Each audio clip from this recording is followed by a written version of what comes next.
Здравствуйте, меня зовут Павел, вы на канале Каменмастер. Сегодня печка Nero у нас будет на обзоре, горящая. Причем конкретно так, как вы ее сейчас видите, она вся черная, грязная. Я покажу вблизи это. Печь, да по сути, вот как ее эксплуатируют, наверное, жестче уже невозможно. То есть год или полтора без перерыва, по 4 раза в день, в неделю, то есть нон-стоп. На любых дровах, ну как бы вот что-то такое, ресурсный тест можно назвать. То есть жестче эксплуатации я себе слабо представляю. Сейчас просто вблизи посмотрим, как это выглядит, затем отмоем стекло, попробуем и аккуратно протопим на сухие дрова, чтобы посмотреть результат, какой он может быть, когда уже печь топят. Ну, скорее вы ее купили и только начали топить. Посмотрим этот результат, когда приведем печь в порядок. Ну, вот подходим, смотрим печь. Собственно, печь работает нон-стоп. Фактически тут год или полтора ее вообще, ну, вообще как бы палят просто и все. То есть никто с ней не заморачивается. Формально это нарушение, конечно, правил эксплуатации, потому что за этот период должен был хорошее такое ТО быть. Вот мы видим состояние, дрова, которые внутри, например, это явно петля. То есть, ну, здесь не палят элитными сортами дерева, суперсухими и так далее. Печь пока живая, хотя вот этот налет сажи сверху и так далее, естественно, его надо периодически убирать. Опять же, налет на стенках, он очень глубокий. Вот. Видите? Вот это то, что воспламеняется. Ну, здесь еще, видите, нагар внутренний. Воспламеняется в дымоходах. Вот это именно то, что горит в дымоходах. Обратите, пожалуйста, внимание. Оно же и в печах может воспламеняться. Вот это все убирается в процессе так называемой ТО печи. Снимается зуб, над ним могут быть наверняка огромный слой сажи уже, что перекрывает частично дымоход. В дымоходе это же может быть. Эти все вопросы решаются. Шнурочек еще пока живой, но он уже плотноватый. То есть, видите, вот слева, к слову, изношен. Все, вот здесь шнурок уже вышел из строя. То есть, фактически, уже нужна замена шнурка. Ну, состояние стекла не требует особых комментариев. Повторяю, это не проблема печи в данном случае. Она эксплуатируется совершенно в режимах любых, от максимальных до тлеющих, на любых дровах и так далее. То есть, тут, как ей только на подиум эту печь и золотую медаль на шею надеть. Потому что она живая при такой эксплуатации. По сути, обычные заказчики такое увидят лет через 10. Вот как это выглядит. Ну, сейчас мы попробуем очистить и растопить более-менее как-то все это вменяемо. Вот, посмотреть, что будет. Ну, вот вам живой образец печи, которая уже требует обслуживания, которая работает без перерыва, работает, ну, без разбора в любых режимах, на любом топливе. Обратите внимание, в зольнике, видите, зола извлекли для порожнения. И эту золу обязательно надо пылесосить, потому что иначе зольник потом можно не вставить. И второй момент, зола может просыпаться в это отверстие и попасть вот на вот эти щепки. И они теоретически могут загореться. Ну, теоретически, практически, может, этого не произойдет. Вот стекло. Мы его отмыли. Ну, мучились мы долго, наверное, добрый час. Но на процентов 95 отмыли. Какие-то нюансы есть, но они уже не такие значительные. То есть годится для того, чтобы начать ее эксплуатировать. Сейчас мы попробуем ее зажечь. Что же это за газ такой? Стекло полностью отмыли. Все супер. По крайней мере, пока. Ну, настолько, насколько могли, отмыли, потому что остались какие-то нюансы, но в целом, как говорят, с пивом потянет. Сейчас попытаемся его распалить. В силу особенностей печи вертикальная печь всегда поддымливает, хоть ты тресни с ними. Поэтому, по идее, их надо сразу прикрывать. Теперь осталось только надеяться на то, что дрова были сухие, купленные в обычном магазине. И она разгорится быстро. Дверь, как обычно, не прикрываем. То есть оставляем, ну, не знаю, 5 мм щель, для того, чтобы была резкая подача воздуха. Низ полностью открыт, шибер открыт полностью. Дрова такие, средней тяжести. То есть какая-то береза, ну, полностью она навряд ли сухая, но, по крайней мере, не мокрая насквозь. То, что обычно продают в гиперах, в сетках. То есть, по сути, обычные дрова. Ну, хотя бы горит, уже это радует. Как только разгорится, мы ее закроем полностью И на это уходит где-то минуты, ну, 2-3, наверное, максимум, когда пламя уже охватит все. Хотя, собственно, как ни странно, да, оно неплохо разгорелось. Мы, наверное, уже и перекроем. Первые минуты 3, 4-5 можно вообще ничего не трогать, просто дать дровам разгореться. Ничего не регулировать, не лезть туда вообще. Загрузка небольшая, килограмм, наверное, ну тут на сетке было написано, что это килограмм 6-7, но это, конечно, вранье, здесь хорошо, если килограмма 4 дров в лучшем случае. Вот. Пусть разгорается.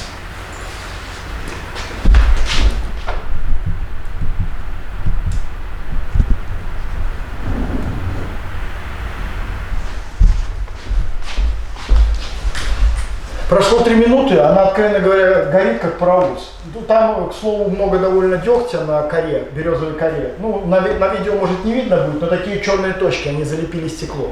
Это нюанс, связанный с дровами, потому что если окоренные какие-то поленья, то есть кора, она обычно сгорает, дает какие-то остатки смолы, дегтя или чего-то. Но это надо учитывать для любителей там, супер чистого стекла.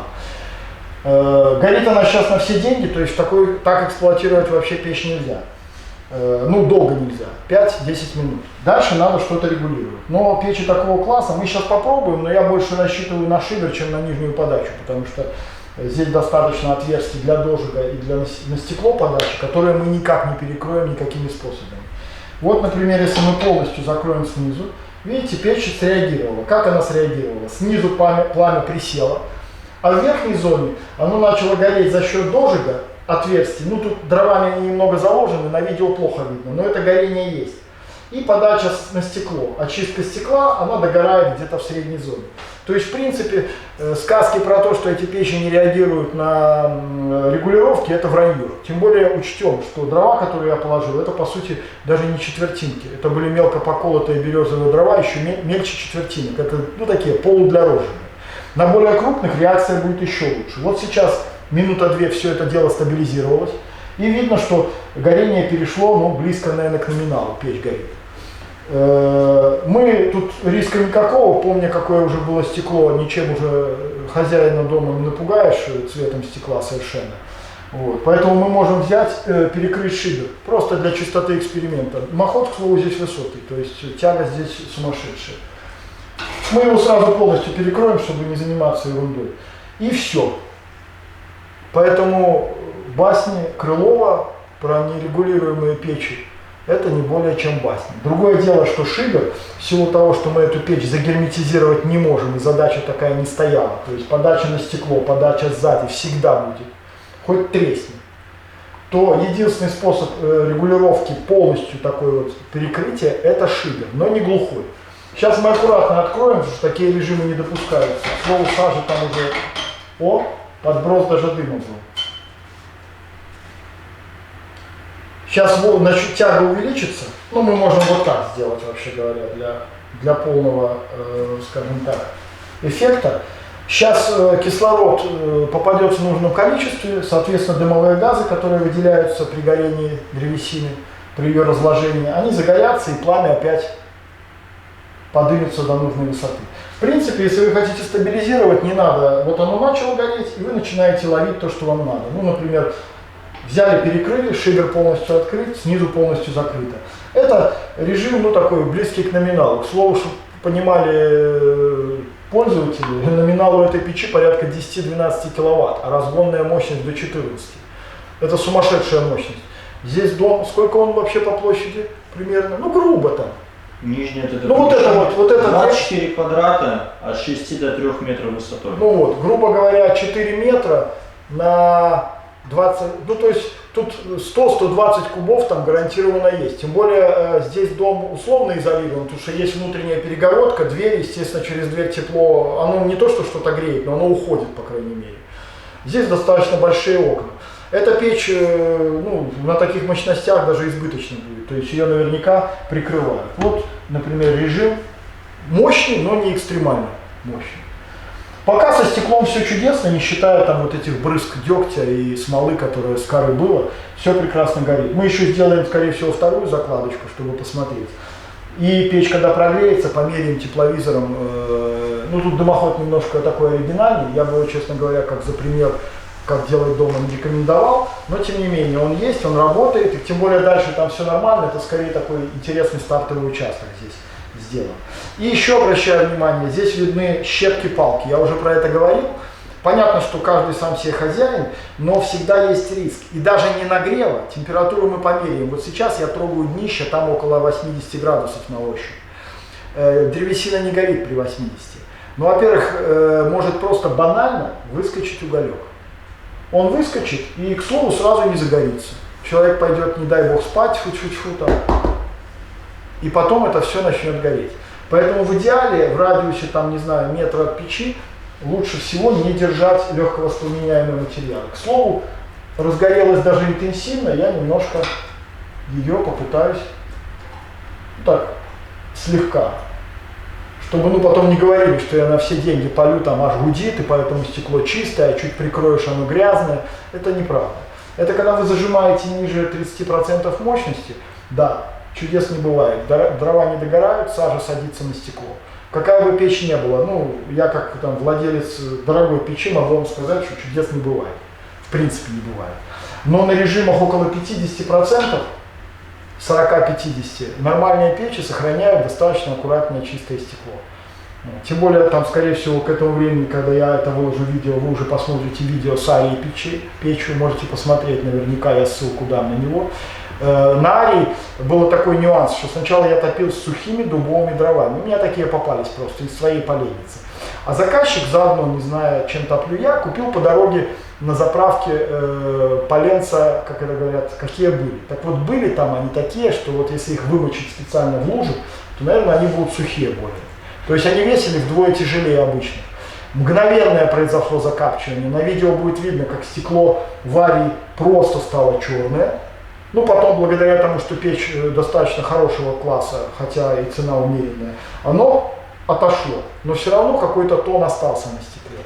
Поэтому 90% случаев грязных стекол это просто неправильная полностью эксплуатация и сырые дрова. Причем сырые дрова просто лидеры. То есть можно прямо сырость дров определять по цвету стекла печи. Я не говорю про топку всяким мусором. Так, вот я чего-то добился такого, на мой взгляд, когда она выделяет, я думаю, киловатт 8, это достаточно для отопления этого дома, и даже, наверное, часа через 2 здесь, может быть, и жарко станет. Пока посмотрим, закладочка перегорит, сделаем еще одну, померяем температуру корпуса печи. Так, что, снимем. Вот, к слову, с близкого расстояния для скептиков все чисто. По крайней мере, так как я отмыл, так оно так и чисто и осталось. Эта закладочка, повторяю, там в 3-4 килограмма, которая горела. Виден, как дожик, наверное, работает. Мне лично виден, кому-то, может, тоже виден. Сзади вырываются язычки на среднем уровне. Потому что, по сути, снизу она полностью закрыта, а шибер на 50% перекрыт. По сути, это такое умеренное горение, но вот это то горение, которое еще допустимо без существенного закапчивания стекла. Сейчас где-то минут 20 оно догорит. Собственно, я это снимаю для чего? Показать температуры по печи. Значит, что мы видим? По корпусу печи, повторяю, режим не экстремальный, он близок, чуть даже меньше номинала. Основная часть корпуса, вот мы от пола идем, я думаю, видно хорошо. Так, вот. От пола идем, низ практически у печи не нагрет, в районе 35 градусов. Затем мы поднимаемся, и вот, тут 200 прыгает, пошло. Вот здесь граница в районе 258. Здесь дальше вверх, здесь зуб. Здесь температура может немножко упасть. Вот. На верхней крышке в таком режиме в районе 200 градусов. И на стартовом участке дымохода у нас в районе тоже 200 градусов. Это на самом деле даже ниже номинала температура. По-моему, для этих печей там ближе 250-300 температура рабочая. Дымоход здесь не изолированный весь старт его, поэтому вот мы смотрим, что падение на колени температуры происходит. Собственно, здесь обычно печь засаживается, так, к слову, на этих коленях чистка обязательно. И мы переходим на овал, который обычно вы не видите. Вот это, к слову, чем хорошо. Это овал, считайте, что он в кирпичной кладке. То есть то, что вы сейчас видите, вот так нагрет овал при умеренном режиме работы на половину мощности внутри кирпичной кладки. То есть температура его, по сути, около 100 градусов. Это немного, я даже скажу больше, граница конденсатообразования в районе 50-60 градусов. То есть вот такой умеренный режим, конденсата уже не будет и перегрева не будет. Ну и еще раз померяем в интенсивном режиме. Заметьте, боковые стенки ушли за 270. Я даже не могу этим прибором измерить. Сейчас померяю другим. А вот задняя, заметьте, экранированная стенка, видите, температура 200. Это мало по сравнению с далеко за 300 с боковой стенкой. То есть это отличный экран, причем интегрированный в корпус, который не портит дизайн печи. Здесь стена за ним. Обращаю внимание, когда говорят, что все это ерунда, там ставим близко, ничего гореть не будет. Видите, даже у печи с экраном температура достигает 70 градусов. Это, естественно, повторяю, ничего не значит в плане возгорания, но такая стена может пересохнуть вагонка, деформироваться, могут быть какие-то вопросы. Сейчас возьмем пирометр, потому что тепловизор 270 не берет, померяем корпус пирометром, который высокую температуру может засечь. Ну вот смотрите, температуры на боковой поверхности сейчас мы меряем. Температура превышает 300 градусов, но это то, что мы не смогли тепловизором померить. По сути, выше 400 обычно печи не греются. Более того, это нарушение, если они греются больше. Это уже перегрев печи. Вот. Ну и, соответственно, стекло в этом случае уже тоже достигает температуры 400 градусов. А это как раз нормально. Вот эта температура, при которой уже происходит пиролиз, то есть разложение сажи при подаче кислорода. Соответственно, для стекла это good. Печь сейчас работает на все деньги. То есть сильнее ее разгонять просто нежелательно, а в данном помещении, откровенно говоря, уже просто капец как горячо. Ну, уже ладно, померяю этим прибором. Тут вот вообще полтинник 46 на стенке. Или вот здесь, например, над печью, не знаю, видно или нет, но здесь 50 градусов, 50 на потолке. Понимаете? 50 градусов. То есть даже наружная стена, удаленная на 4 метра там, от печи, имеет температуру 38. То есть, по сути, легкая турецкая баня можно скоро устраивать. Вот. В обычном режиме, естественно, никто так не топит, и печь работает в намного более щадящем режиме. Вот такая ситуация с температурами. Мы на верхнем этаже, второй свет здесь, спальня. Вот дымоход кирпичный проходит здесь. Смотрите, для тех, кто считает, что дымоход супер нагревает помещение. Дымоход с вкладышем внутри. Посмотрите, 30 градусов. Для примера, стена рядом 23. То есть вот, вам наверняка видно. А вот гильзованный дымоход. Вот его температура. Ну, на тепловизоре это все видно красненько и так далее. Но температура на самом деле невысокая. К слову, здесь довольно жарко. Весь теплый воздух пошел сюда. Поэтому здесь в спальне, посмотрите, 23 температура. И при нормальной топке падать она не будет. То есть в этом плане здесь все прекрасно. Отопление, дверь открыта, естественно, второй свет, то есть выглядит это сверху вот таким образом. Вот. И там снизу стоит печь, которую мы сейчас увидим. Ну что? Значит, пришла очередь закладку следующую дров сделать. Для тех, кто не хочет, чтобы у них на потолке были от дыма пятна, именно подбрасывать надо вот сейчас. Вы там вообще ничего не видите, все темно и черно. А я вижу небольшой слой углей. Но зато я сейчас спокойно открою печь, и никакого выброса дыма не будет, потому что дыма просто в печи нет. То есть я открываю, ну тут залу я резко открыл. Здесь полено, по сути, эквивалентное, вот смотрите, 15-сантиметровое, грубо говоря, только его покололи на 5 частей. Я его могу даже взять вот так, раз, и целиком туда заложить. Причем заложить именно горизонтально. Тогда ставили дрова вертикально, сейчас я заложу по классическому принципу. Дальше мы можем полностью открыть снизу, открыть сверху. И можем даже не полностью закрыть дверь, как мы делали. По идее, тут даже можем закрыть. Подача воздуха снизу разожжет. Тем более это там береста, да, она дает небольшой налет дегтя при горении, но зато оно быстро загорается. Вот оно практически как порох вспыхнуло и горит, как факел. В таком режиме мы дадим минуты 2-3 разгореться, затем немножко прикроем. Сейчас я покажу с близкого расстояния, как это выглядит.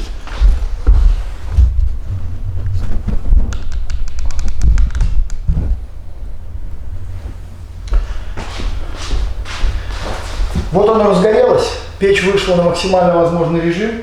Дальше, по нашему желанию, мы можем, например, снизу прикрыть. Она начала похрустывать, это, к слову, дымоход из нержавейки резко расширяется от разгона. То есть вот мы, например, раз и вернули ее в то горение, которое было, то есть медленное.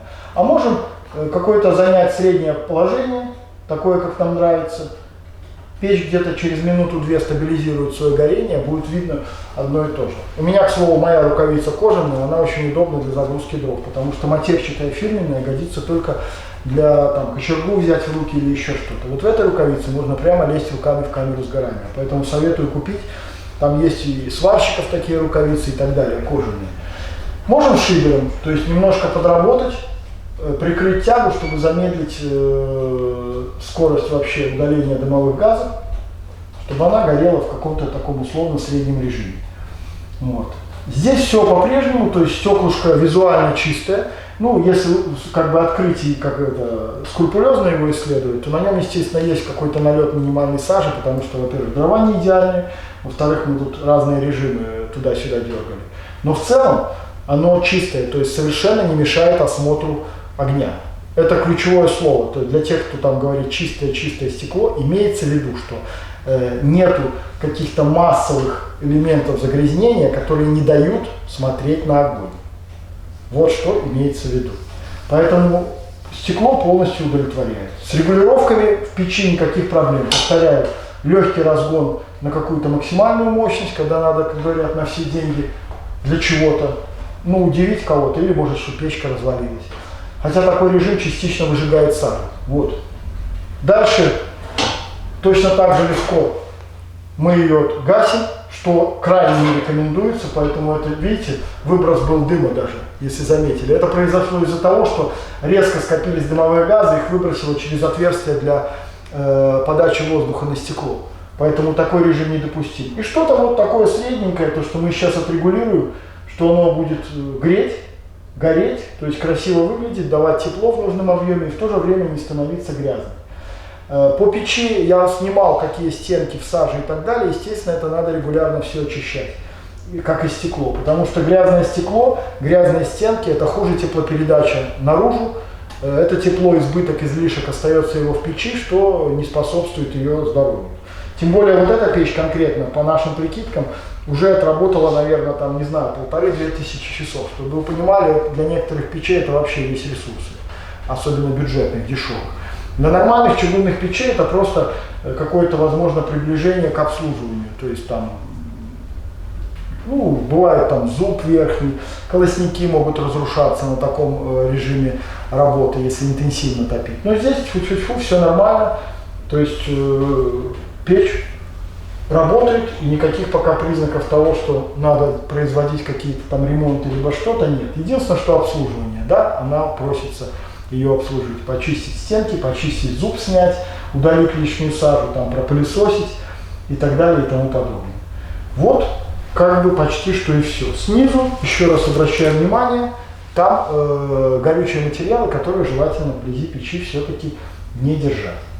Вот. Сейчас я еще вблизи сниму, чтобы было видно, как горит, как в камере сгорания все это происходит. Чуть-чуть добавлю ей.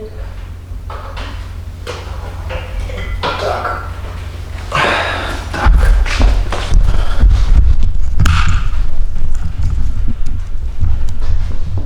Значит, вот. Видно, как работает в задней стенке дожик. Это основная подача. Для данной печи, по сути, дожик – это основной элемент горения. Зуб выгорел. Не знаю, насколько хорошо видно, но он совершенно светлый. То есть буквально практически чистенький. Вот. Стенки от сажи так быстро не выгорят, ее там слишком много. Вот. Стекло довольно чистое, за исключением, может быть, видно, вот именно такие выбросы, вот эта деготь, сажа, она просто поприлипала немножко к стеклу. Но оно не создало заметной тонировки. То есть огонь как виден, так и виден. Никаких нюансов. Вот как она выглядит на все деньги. И сейчас мы немножко ее прикроем. Вот так. Вот так все-таки. Вот так, наверное. Вот, к слову, верхнее горение произошло, которое обычно все так любят наблюдать, когда воздух в основном поступает в верхнюю часть, вот отсюда, и он просто здесь возгорается. А вот обычное горение, когда подача снизу процентов 30-40 и оставшаяся подача через отверстие дожига и верхний барьер, где поступает для очистки стекла. То есть вот такой. При том, что печь достаточно мощно сейчас работает. Я думаю, не меньше 7-8 киловатт теплоотдачи. И дом, который вот... О, какая красота. Видите, второй свет. Спальня сверху. Вот этот объем, эта печь легко отапливает. То есть вообще никаких совершенно проблем. Причем запас огромный. То есть, по сути, печь может работать в каких-то замедленных тлеющих режимах. К слову, вот огнетушитель. Очень полезная вещь в частном доме, где есть печь. Конечно, дай бог, что она никогда не понадобится, но зато спокойно всегда не надо судорожно бегать и искать стакан воды, если что-то случилось. Так что берите на вооружение. Вот печечка, скажем, назовем в интерьере. Вот она сбоку. Здесь зазор достаточно большой, не экономили место, и это правильно, потому что корпус хорошо обдувается, хорошо охлаждается. Соответственно, никаких нет нюансов. Вот, красавица Nero. Ну, все, на сегодня можно прощаться. Все, что хотел, я снял и показал по этой печке. Я думаю, больше никаких вопросов по ее горению, регулировкам, очистке стекла, там, качеству дров и отопления ни у кого уже не возникнет. Все, всего хорошего, до свидания.